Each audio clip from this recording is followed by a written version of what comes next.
The appeal has been denied for an East Texas woman on death row. Today, the Texas Court of Criminal Appeals rejected the appeal of Kimberly Cargill. Cargill was sentenced to die in 2012 for the murder of Cherry Walker of White House. Back in 2010, Walker's body was found on a rural road after it had been doused with gasoline and set on fire. Kimberly Cargill is one of 7 women currently awaiting execution in Texas.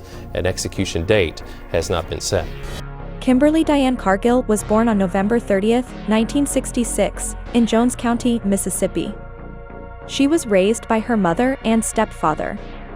As an adult, she moved to Athens, Texas, and began a nursing career. She was married and divorced 3 times. 2 of her ex-husbands claimed that she had them wrongly arrested for falsely claiming that they assaulted her. The 3rd husband said that Kim burned down his apartment after an argument.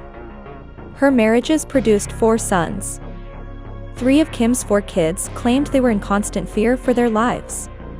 They said that she would choke and kick them all the time for little to no reason. They stated that she had locks put on their bedroom doors so they could be locked inside when they misbehaved. Reports of abuse reached authorities, and after an investigation, one of her sons was removed from her home by CPS in March 2012. A custody hearing was then set for June 23, 2012. On June 18, 2012, Kim's main babysitter, Cherry Walker, called her and told her that she had been subpoenaed to testify for the prosecutor in her child custody hearing. Cherry had been Kim's go-to babysitter since mid-2009. She was mentally handicapped, said to only have the mental capacity of a 9-year-old, but everyone said she had a heart of gold. Cherry was allowed to live alone because of her devoted caregiver spent half of every day with her teaching her how to care for herself. So we thought this would be good to start her out. She had her own little kitchen, her little bedroom. It was what she could really handle. And after she begged and begged and begged, and we came across this apartment, and we took her to see it, and she was elated about it, and moved her in. And after we moved her in, she decided that, she could manage on her own with help.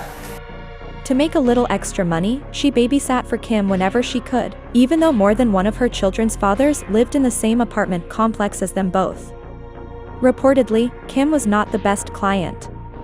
Half the time she wouldn't even pay Cherry, even when she would leave her children, the youngest of which was 4, with her overnight. After Cherry informed Kim of the subpoena, Kim demanded that she not testify. She also spoke to Cherry's caregiver and reportedly said, quote, "If the courts find out that something is wrong with her, they'll take my kid from me." She told Cherry to just come and hide out at her house until the trial was over, and Cherry agreed. According to Kim, she picked Cherry up, and as they were driving around Smith County, Texas, having a conversation, Cherry suddenly had a seizure and died. Kim said she panicked and just dumped her lifeless body on the side of the road. Around 3:30 p.m. the next day, June 19, 2010, a pizza delivery guy drove by what looked to be a body on County Road 2191 and reported it to police. Authorities arrived to find the body of a woman that had been doused with lighter fluid and set on fire. Because of this, Cherry could not be immediately identified.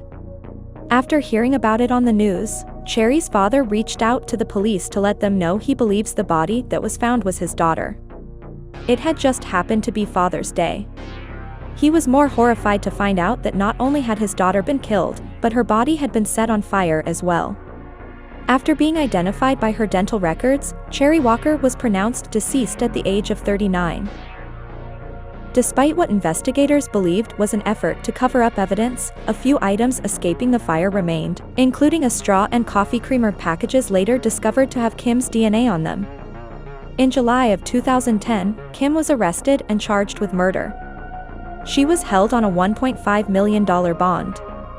While in jail, Kim made several phone calls to friends and family urging them to go to her home to get rid of evidence and to change the passwords to all of her accounts. During the trial, the DNA evidence tying Cherry to the crime scene was highlighted. Due to the condition of Cherry's body, a mechanism of death was never able to be determined. Cherry's caseworker said that Cherry was good about taking her medication and she had never seen her have a seizure. Kim's ex-husbands testified to her manipulative and cruel nature, while 3 of her 4 children testified to her abuse. Also, calls made from recorded jail phones and intercepted letters revealed her effort to get rid of evidence. In particular, an orange bicycle that was removed from her home and found in the possession of her friend Suzanne Jones Davis. That bike was later used as evidence in her child abuse case, and Suzanne was charged with tampering with evidence. Kim took the stand in her own defense. This afternoon, Smith County District Attorney Matt Bingham cross-examined the defendant, Kimberly Diane Cargill. She said she had not spoken to her oldest boy, who's now 21, for 11 years because of the pain involved in the memories from that time. She detailed a history of violence which included biting her sons, putting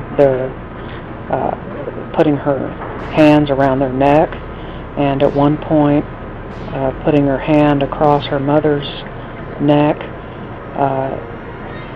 and pushing her away from her because she said her mother was in her face. Testimony will continue this afternoon with the defense. You go to pick her up for dinner, a dinner that she doesn't want to go to.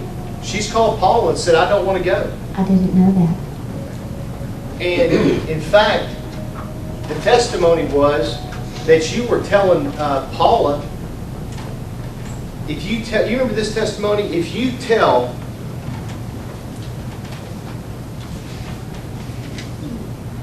if they find out something is wrong with Cherry, they're going to take my baby from me.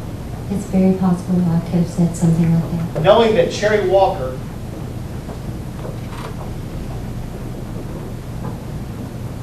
is a critical witness against you.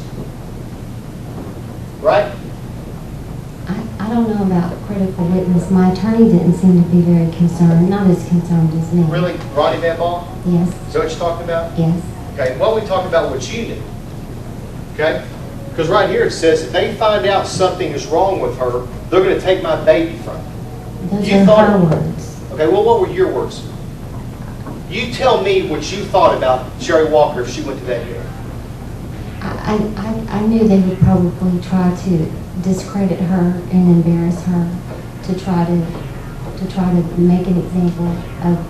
Well, what would they have to discredit her about and embarrass her about? Why would they have it? How could they? Because Paula had said, don't you know that she's MR? She's not even supposed to be getting subpoenas. Right. You knew she was mentally retarded. No, I Then didn't why are know you she worried had that about it? diagnosis. Then why are you worried about it? The trial lasted for 18 days, and on May 18, 2012, Kimberly Cargill was found guilty of the murder of Cherry Walker at the age of 43. Jury. In cause number 241-1510-10, verdict form, we the jury found the defendant, Kimberly Cargill, guilty of the offense of capital murder as charged in the indictment. On May 31, 2012, after 9 hours of deliberation, the jury recommended the death penalty. Judge Jack Skeen Jr. agreed and sentenced Kimberly Cargill to death by lethal injection. She currently sits on death row awaiting her fate. Rest in peace to Cherry Walker.